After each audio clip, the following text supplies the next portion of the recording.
तथा हाम्रो pharmacy school of pharmacy तर्फबाट एसिस्टेन्ट डिन सर, हाम्रो वरिष्ठ लेखा प्रमुखोदय,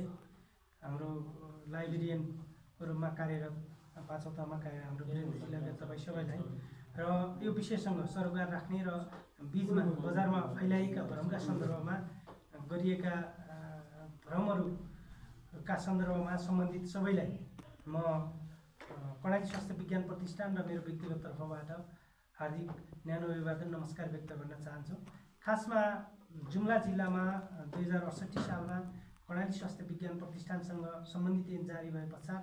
हामीले मेरो यो रजिस्ट्रारको कार्यकालको रूपमा तेस्रो रजिस्ट्रारको रूपमा म यहाँ कार्यरत रहन पाउँदा र मेरो कार्यकालको पनि लगभग करिब 2 महिना जति बाँकी छ र यो बिचमा रहन पाउँदा म आफूलाई यो आफ्नो जुम्लाको माटोमा काम गर्न पाउँदाखेरि निकै आफूलाई भाग्यमानी र एकदम गौरवान्वित साबित त्यो खालको अनुभूति भएको छ मलाई। र मूल रूपमा पछिल्लो समय केही अमुक पत्रकारिताको नाममा पीडित पत्रकारिता गर्ने पत्रकारज्यूहरू र केही त्यो विषयसँग सम्बन्धित मान्छेहरूले जुन तरिकाले यसलाई भर्ती केन्द्र अथवा नातावाद कृपावादको अनेक नारा दिएर कसरी सिङ्गो कर्णाली स्वास्थ्य विज्ञान प्रतिष्ठान यहाँका पदाधिकारी र स्वयं म रजिस्ट्रार निरपेन्द्र महतका बारेमा भ्रम फैलाएर बजारमा एउटा हौवा पिटिरहेका छन्। त्यसका लागि यो पत्रकार सम्मेलन आयोजना गरिएको हो र मूल रूपमा तपाईँ हामीलाई थाहा छ कर्णाली स्वास्थ्य विज्ञान प्रतिष्ठान स्थापना